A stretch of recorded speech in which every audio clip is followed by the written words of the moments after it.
Maka pada kali ini kita akan membahas cara gelap Ferry Irwandi untuk mencuci otak kita.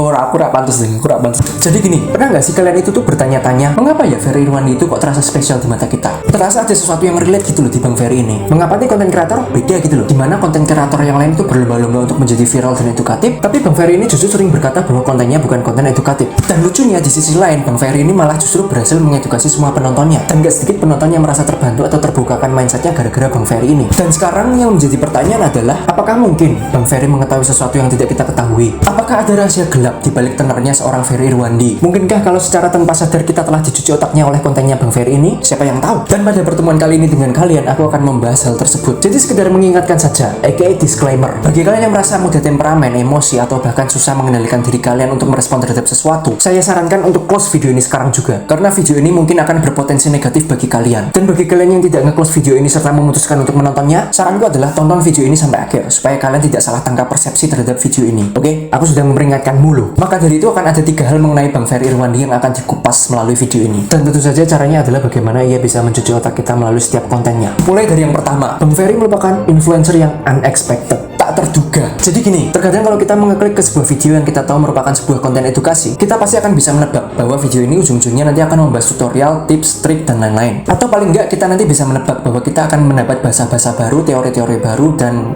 istilah-istilah baru lainnya. Intinya kita akan bisa menebak kalau nantinya akan terjadi kompleksitas atau profesionalitas dalam konten tersebut. Tapi beda kawan kalau kita mengeklik videonya Bang Ferry. Justru kita akan mendapat sesuatu yang tidak kita duga-duga, unexpected, yaitu kesederhanaan.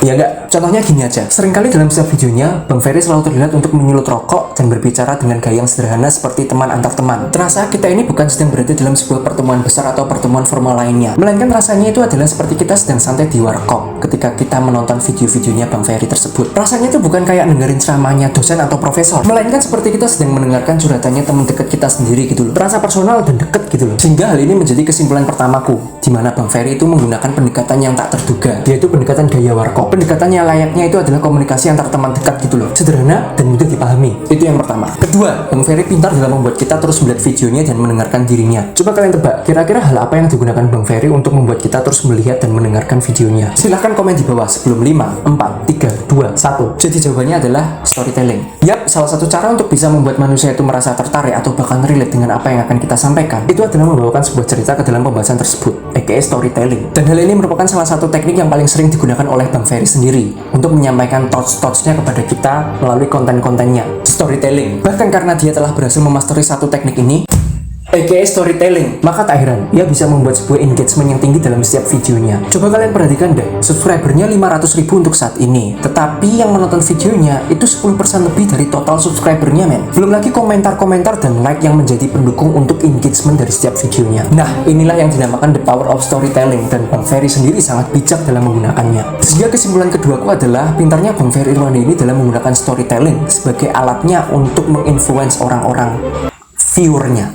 Dan lanjut yang ketiga, yaitu, dan ini sebetulnya adalah salah satu hal yang paling aku suka, yaitu Bang Ferry selalu memberikan value yang positif di setiap videonya bagi setiap penontonnya. Aku yakin Bang Ferry sebagai content creator memiliki mindset humans greater than algorithms. Karena saat ini sangat mudah dan sering kali untuk dijumpai loh kawan. Kalau kreator-kreator itu mindsetnya adalah membuat konten-konten yang sensasional untuk mendapatkan retensi atau atensi yang meledak sehingga videonya pun bisa viral dan nyantol di algoritma. Tapi beda dengan konten abang kita yang satu ini, Bang Ferry Irwandi. Beliau selalu konsisten dengan konten-konten edukasinya yang memberikan value positif di setiap menitnya. Beda dengan konten-konten kreator sekarang yang isinya rata-rata itu pada nggak bervalue positif gitu loh. Isinya terasa seperti sensasi semua yang ditunjukkan hanya kepada algoritma, bukannya manusia. Rasanya tuh banyak kreator-kreator sekarang itu yang selalu memberi makan mesin algoritma ketimbang manusianya. Dan BTW ini merupakan pendapatku pribadi. Jadi kalau ada perbedaan pendapat antara kamu dan diriku, mau ditanggapi dengan positif. Aku sudah disclaimer di awal men, oke? Nah, tapi bedanya Bang Ferry ini adalah, walaupun dia ini adalah konten kreator edukasi, tapi dia tetap bisa membuktikan bahwa dia tetap bisa mendapatkan atensi dan engagement yang positif dari audiensnya. Dan hal ini menjadi bukti bahwa kalau kita itu mementingkan manusianya, mementingkan value-nya ketimbang algoritmanya, maka urusan like, views, comment, share, dan lain-lain akan mengikuti dengan sendirinya kawan. Dan tentunya mengikuti dengan positif. Terima kasih kepada Bang Ferry yang telah membuktikan akan hal ini. Sehingga hal ini membawaku ke kesimpulan ketiga, yaitu mindsetnya Bang Ferry yang selalu mengutamakan mengutamakan manusianya ketimbang algoritmanya.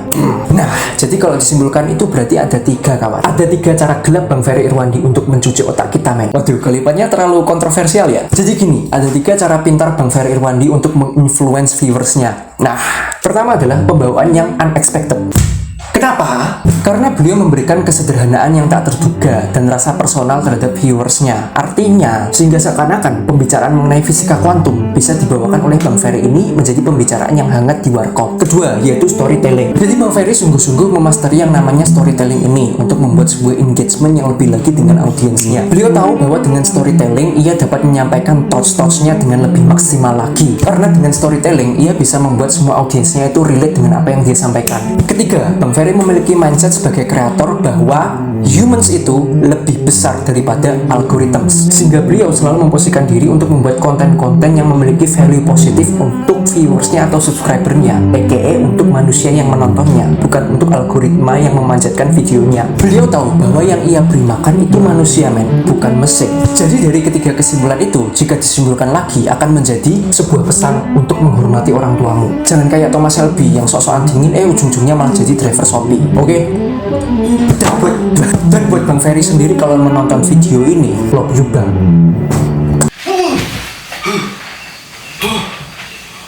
Mimpi apa aku semalam, Des?